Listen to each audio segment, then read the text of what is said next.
Some people don't feel lonely because they're alone. They feel lonely because only their pet truly understands them. You can be surrounded by people all day, co-workers, friends, conversations that look normal from the outside, and still feel like you're holding your breath the entire time. You listen, you respond, you smile at the right moments, but something in you stays braced as if you're waiting to be misunderstood. Then you come home. The door closes, the noise drops, and before a single word is spoken, your body changes. Your shoulders soften, your breath deepens.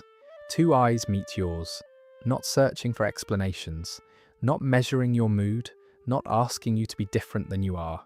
In that moment, you're not impressive, you're not interesting, you're not doing anything right. And somehow, that's exactly enough. This isn't about loving animals more than people, it's about where your nervous system finally feels safe. With your pet, you don't have to clarify what you meant. You don't have to monitor your tone. You don't have to wonder how you're being perceived. You're allowed to exist without translating yourself. If the only place you feel fully understood is beside an animal, that doesn't mean something is missing in you. It means something learned, quietly, early, and deeply, what safety feels like when words are no longer required.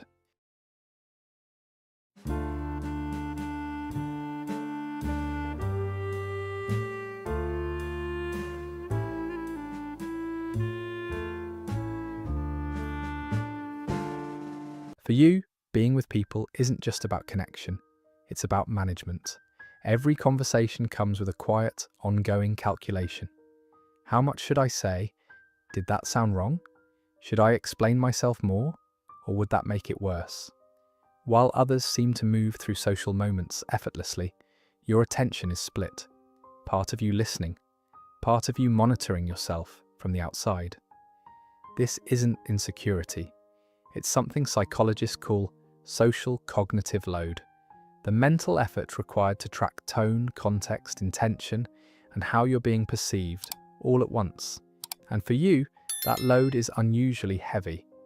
Not because you lack social skill, but because you're highly attuned. You notice subtle shifts most people miss. A pause that lasts a beat too long. A change in facial expression. A response that sounds polite but feels off. Your mind automatically starts adjusting, correcting, smoothing things over before they can turn into misunderstandings. That constant self-monitoring is exhausting. And over time, it teaches your nervous system a quiet lesson. Being fully yourself around people is risky. So you learn to filter, to simplify, to hold parts of yourself back. Not because you're hiding, but because you're preventing damage. You've likely been told you're too quiet, too thoughtful, or that you overthink things. But what's really happening is this. You're doing more internal work just to stay connected. And when connection requires that much effort, it stops feeling like relief. It starts feeling like pressure. At some point, words stopped feeling like a bridge for you. They started feeling like a risk. It's not that you don't know how to express yourself. You do. But experience taught you that once something is said, it doesn't just disappear. It gets remembered, interpreted, replayed later with a tone you never intended. Sometimes it gets used as evidence of who you are, what you meant, or what you supposedly failed to be. So you became careful. You learned that honesty could cost you, that explaining yourself didn't always bring clarity, it often brought more scrutiny. The more precisely you tried to communicate, the more room there was for misunderstanding. And eventually, your nervous system made a simple association. Speaking openly equals exposure. People don't just hear words, they store them. They attach meaning, judgment, and memory. Even well-intentioned people carry what you say forward, consciously or not. For someone who's been misunderstood before, that permanence feels dangerous. Your pet is different. They don't archive your sentences. They don't replay your worst moments. They don't hold your words against you the next time you're tired, quiet, or off balance. They respond to what's happening now. That's why silence with an animal feels safer than conversation with a human. It's not emptiness, it's protection. A space where nothing you say can be twisted, and nothing you don't say has to be explained. And once you've felt that kind of safety, it's hard to go back. What makes this bond feel so different isn't just silence, it's how you're being understood within it. Your pet doesn't listen to your explanations. They don't need your story. They don't wait for the right words to decide how to respond. Instead, they read what most humans overlook, or never learn to notice at all. Your posture when you walk through the door, the pace of your breath, the tension in your shoulders, the energy you carry before you say a single thing. This is something known as nonverbal attunement. Because animals don't rely on language, they become exquisitely sensitive to the nervous system beneath behavior. They respond to regulation, not performance, to presence, not presentation. When you're anxious, they move closer. When you're withdrawn, they don't demand explanations. When you're overwhelmed, they don't try to fix you, they simply stay. And that's the part that matters most. There is no interpretation layer here, no subtext to decode, no hidden meaning to defend against. You're not being evaluated for consistency or coherence. You're being met exactly where you are. For someone like you, someone who learned early to monitor reactions, to read rooms, to anticipate emotional shifts, this kind of attunement feels profoundly relieving. It allows your system to stand down, to stop scanning for threat, to stop preparing for misunderstanding. With people, being read often comes with judgment. With your pet, being read comes with acceptance. They don't need you to make sense. They don't need you to be articulate. They don't need you to be okay. They simply recognize your state and respond with connection instead of correction. And once your body learns what that feels like, it remembers.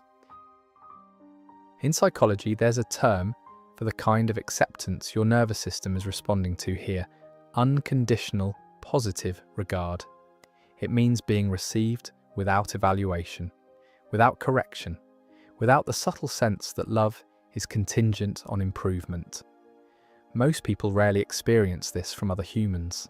Even in our closest relationships, acceptance often comes with conditions, spoken or unspoken. Be a little calmer, be more confident, be easier to understand. We learn quickly that love is often paired with feedback. Support is paired with expectation.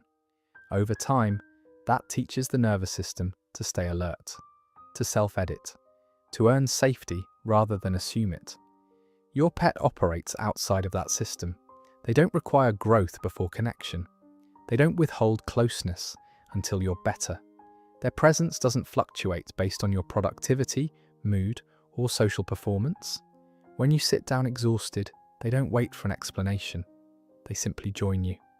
That kind of acceptance feels rare because it is. It bypasses the part of you that's used to being assessed. It quiets the internal voice asking, "Am I enough like this?" And in that quiet, something softens. Something that's been braced for a long time finally relaxes. This isn't because animals are superior to people. It's because they offer something most humans were never taught how to give consistently: presence without agenda. And when you've spent much of your life feeling subtly measured, even by people who care about you, that absence of condition feels almost unreal. But your nervous system recognizes it instantly. Not as excitement, not as intensity, but as relief. And relief, once felt, becomes something the body deeply remembers and seeks again. What you feel around your pet isn't just emotional, it's physiological. When you're with them, your body begins to shift in measurable ways, often before you consciously register it. Heart rate slows, breathing deepens, muscle tension eases. This isn't imagination or sentimentality, it's your nervous system changing state. Interaction with animals has been shown to increase oxytocin, the hormone associated with bonding and trust, while lowering cortisol, the hormone linked to stress and vigilance. But what matters most isn't the chemistry itself. It's what that chemistry signals to your body. It signals safety. For someone who spent years staying alert in relationships, monitoring reactions, anticipating misunderstanding, preparing for emotional fallout, this shift is profound. Your system finally receives consistent evidence that closeness doesn't have to come with risk. And because your pet responds to your state rather than your story, this regulation happens without effort. You don't have to talk your way into calm. You don't have to explain why you're tense. The relief arrives first and understanding follows. Over time, your body begins to associate your pet with regulation itself. Their presence becomes a cue. You can stand down now. And the nervous system learns quickly from repetition. This is why the bond can feel so deep, so grounding, sometimes even more stabilizing than human connection. It's not about preference, it's about predictability. Your body trusts what is consistent, and your pet is consistent in a way that words, moods, and expectations often aren't.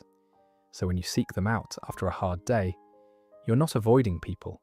You're responding to a system that finally knows where it can rest. That's not weakness. That's biology doing exactly what it was designed to do.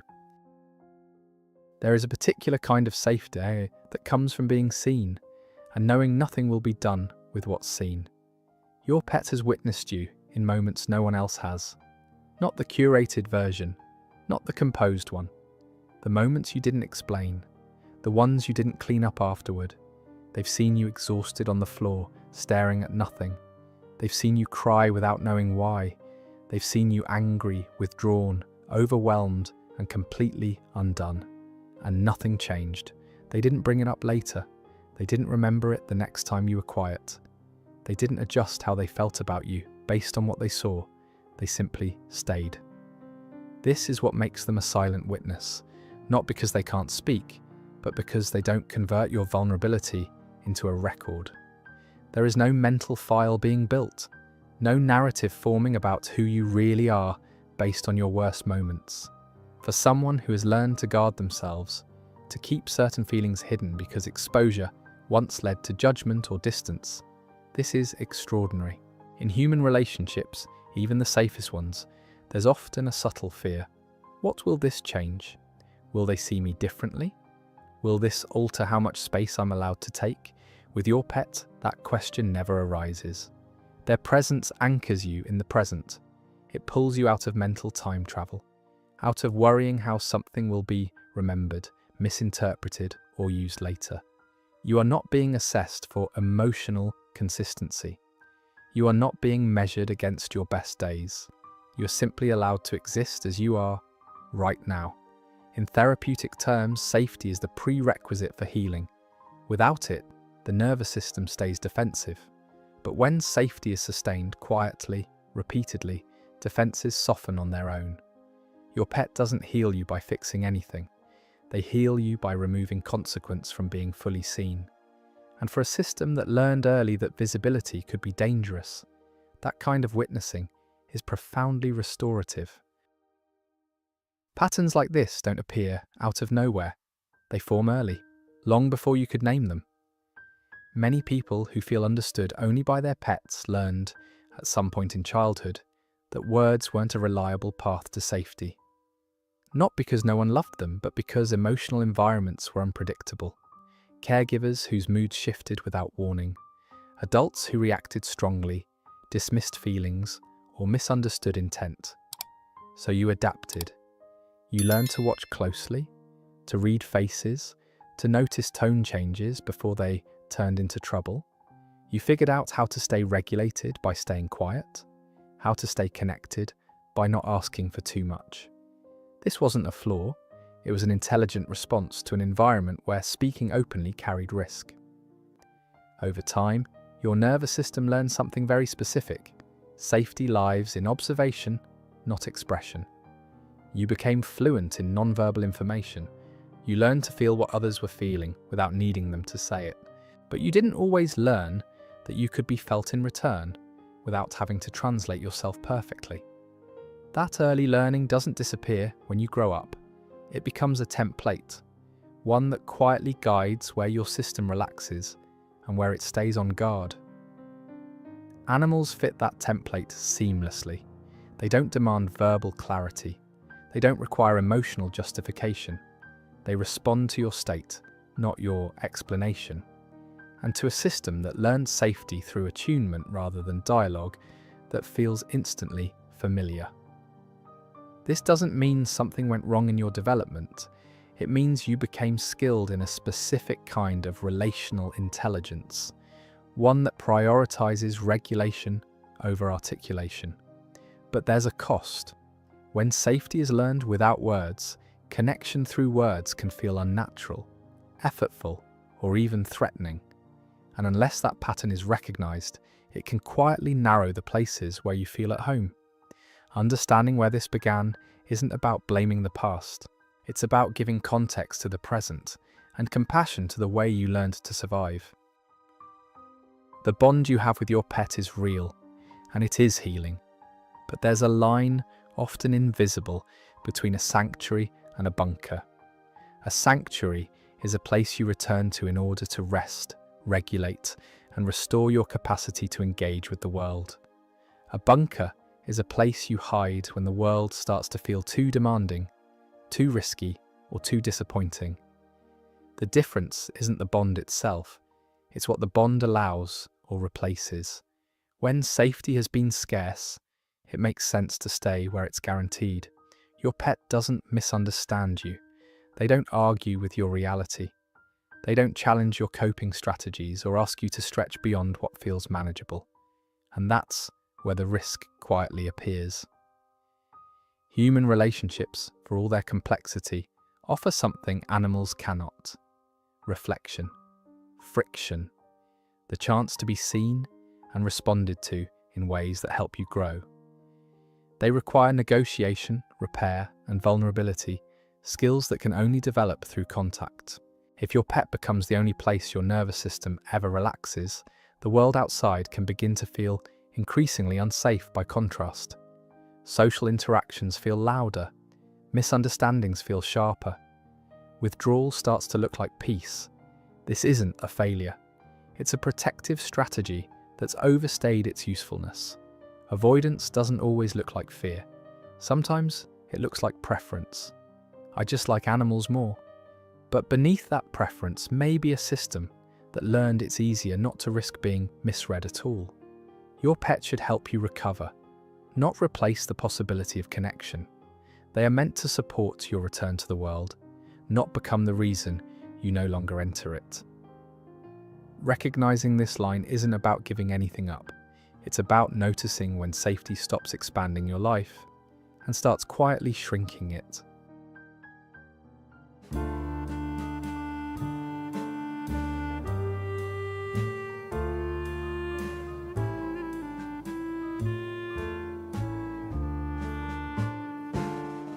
The goal was never to replace people with animals. The goal was to remember what safety feels like. Your pet didn't become important because they fixed you. They became important because they showed your nervous system something it may have forgotten or never fully learned. Connection doesn't have to hurt. Being seen doesn't have to cost you. Presence can exist without pressure. That experience matters. It becomes a reference point, a template you can carry forward. Not everywhere, and not with everyone, but with the right people, in small and intentional ways. You don't need to force openness. You don't need to explain yourself perfectly. Safety travels through pacing, through boundaries, through choosing environments that don't demand performance. Integration isn't about becoming more social. It's about becoming more selective. Let your pet remain what they are, a place of regulation, grounding, and unconditional presence, and let that stability support you as you slowly test connection beyond that bond, where it's earned, where it's mutual, where it respects your nervous system instead of overriding it. If this video helped you recognize something about yourself, you're not alone here. This channel explores the quieter patterns of the human mind, without judgment, without pressure. If you'd like to continue these conversations, consider subscribing. And I'd love to hear from you. Who is the silent witness in your life? What moment did they stay when you needed it most? Share your story in the comments below. Thank you for watching.